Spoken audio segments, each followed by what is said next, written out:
And now for part two of Japanese art and culture after the year 1333.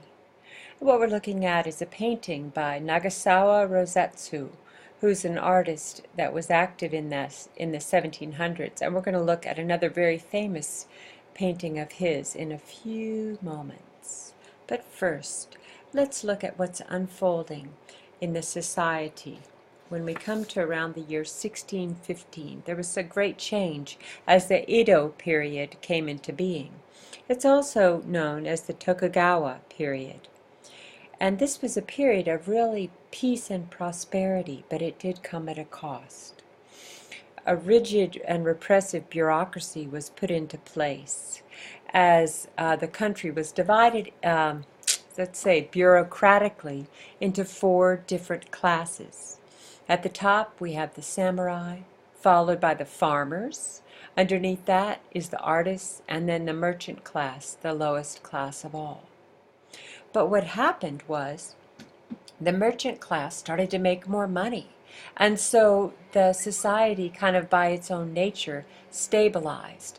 And the merchants got more power. And ultimately, people of all the classes began to purchase art. And art was created to support all the different classes and the styles that each one required. Another thing that happened during this time was that Neo-Confucianism, which was all about loyalty to the state and obeying superiors, came in to be the primary religion, and Zen sort of went to the back burner. But as it goes, the Buddhism, as it goes when things are put on the back burner forcefully, they still have a lot of power.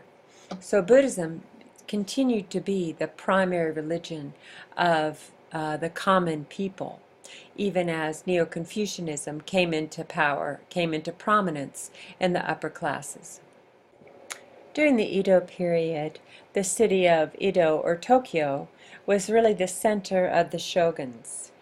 It was the place where the political and military power was centered. The town of Kyoto was the city of culture. And in Kyoto, there was also a court and an emperor, but in this area, this is where the arts really flourished.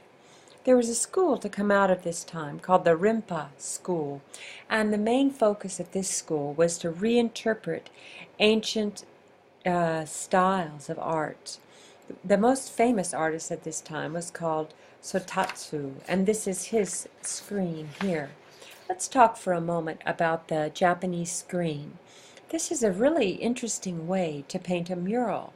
On these, there's a wooden frame with a lattice work, and then the paper is attached. Often the paper is covered with gold leaf or with thick mineral pigments that add strength.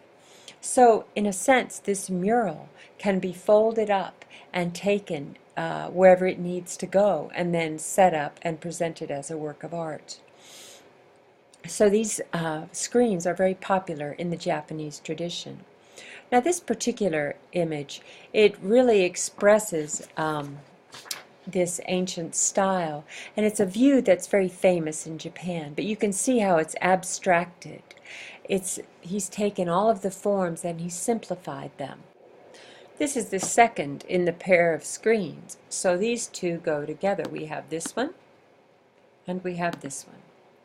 And in a way, they've taken this very traditional form and they've made it abstract so that the quality of the painting is itself what we are enjoying, in addition to the place, to the natural scene that is being depicted. So let's look a little bit at how they did it. These are the tools for Japanese calligraphy and brush painting. We have the inkstone and the well, the ink stick, and the variety of brushes. These objects for creating art are really works of art in their own right. So with the inkstone is there to create the ink. The ink is ground each time the artist sits down to work. The ink stick is created from soot, either from coal or from burning oil. And this soot is combined with the resin to make a kind of a block. that's poured into a mold.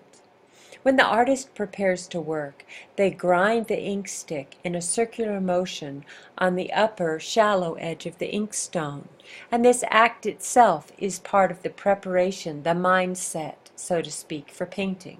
It's a meditative action, much as they use in this, as happens in the tea ceremony, to bring the attention fully to the task at hand. The brushes are made from animal hair in bamboo sticks, and there's several different sizes and variety. They hold a lot of ink, but then they come to a nice firm point. There's a very nice quality to painting with these kind of brushes using the traditional ink. And in this style of art, the brushstroke itself, the singular brushstroke, speaks volumes of the mastery of the artist at hand. Each artist really develops their own way of holding the brushes, but what we see here is the basic method of holding a brush, which allows for control, but also a fluid movement of the brush as the artist works. In contrast to the last pair of screens that we looked at, we're looking here at an example of naturalistic painting that came into prominence during the mid-1700s. During this period of time, merchants and other patrons of the arts developed a taste for naturalistic works, things that depicted nature more, maybe realistically.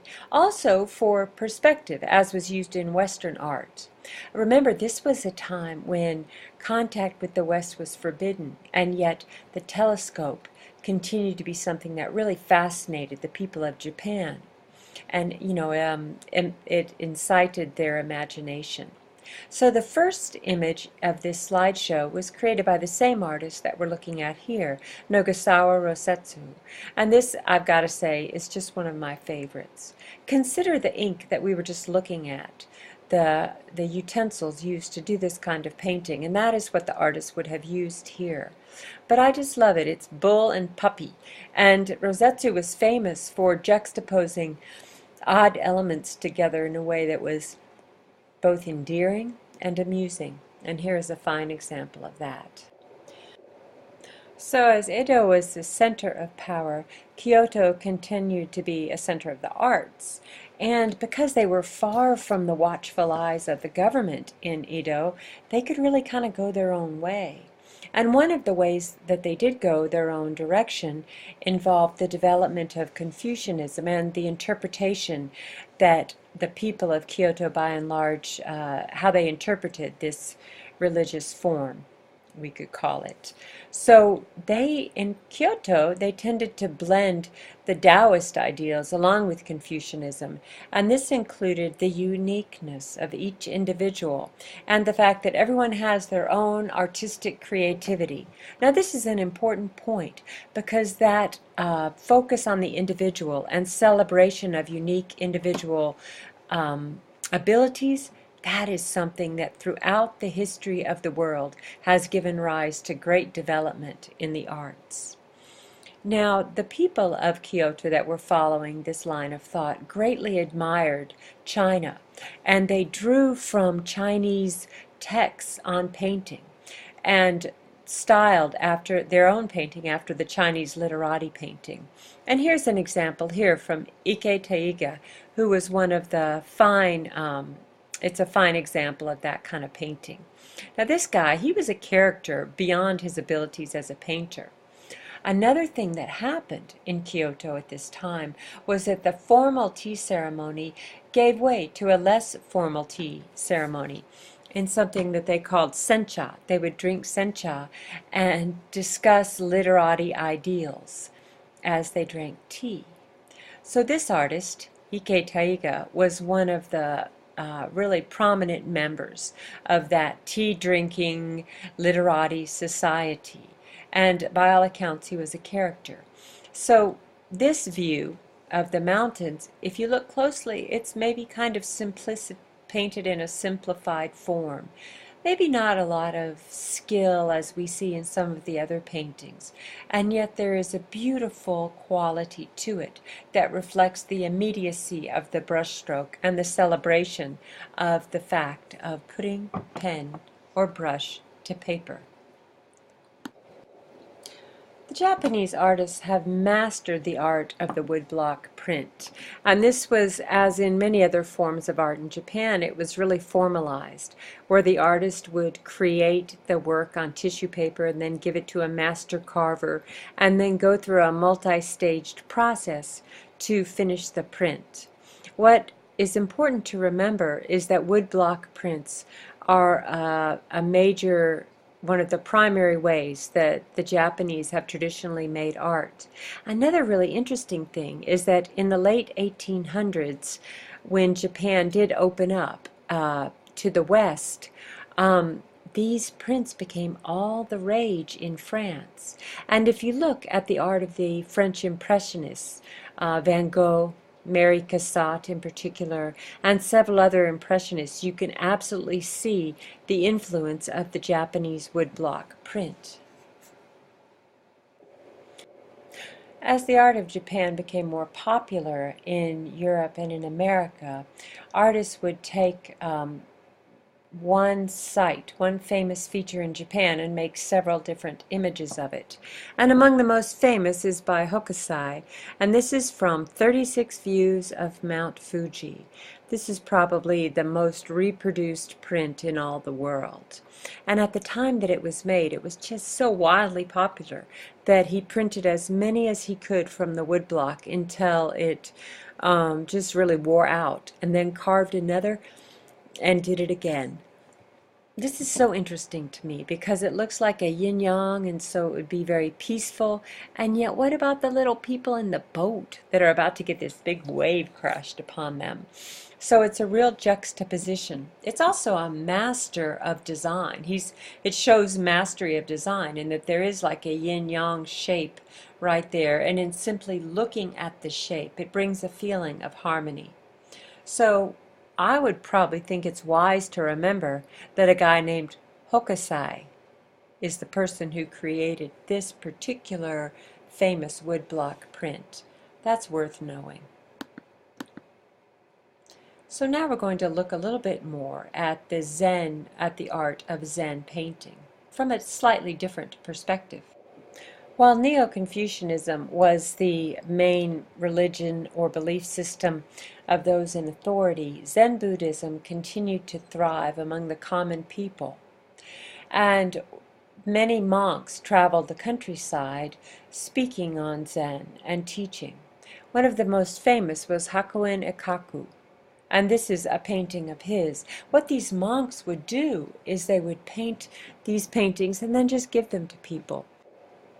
This particular painting is a depiction of Dharma or Bodhidharma or the Buddha, and it is his interpretation on that age-old theme. Note the difference in style. It's like he's just sitting down and painting without putting a lot of pre-thought into it, and it has a very quick sort of a gestural feeling, which in this instance is rather powerful. While ceramics had been an important part of Japanese history really since Neolithic times, it wasn't until the 16th century that they got the secret of porcelain. This came through Korean potters and was translated, as all the other arts, into the Japanese aesthetic. There was a specific school of potters called the Arita School, and it was from the town of Arita, and it became the center for the production of porcelain. And this was for export as well as for the domestic use. Now we have the tea ceremony aesthetic, which we looked at before, which was rough and kind of simplified pottery. But this was a different aesthetic, and it was actually much more suited for the daily use of the people. Originally, the work of Arita was just made for the samurai clan who ruled it. But eventually, the work was made for other clans and then became an export. And as we see here, it also reflects the unique Japanese aesthetic. So now we're going to move into the modern era. After Commodore Perry forced Japan to open its ports in 1868, Japan went through a period of turmoil, and the samurai eventually fell, and the emperor was restored. European artists were now able to go to China and to teach the aesthetic of the Western European tradition.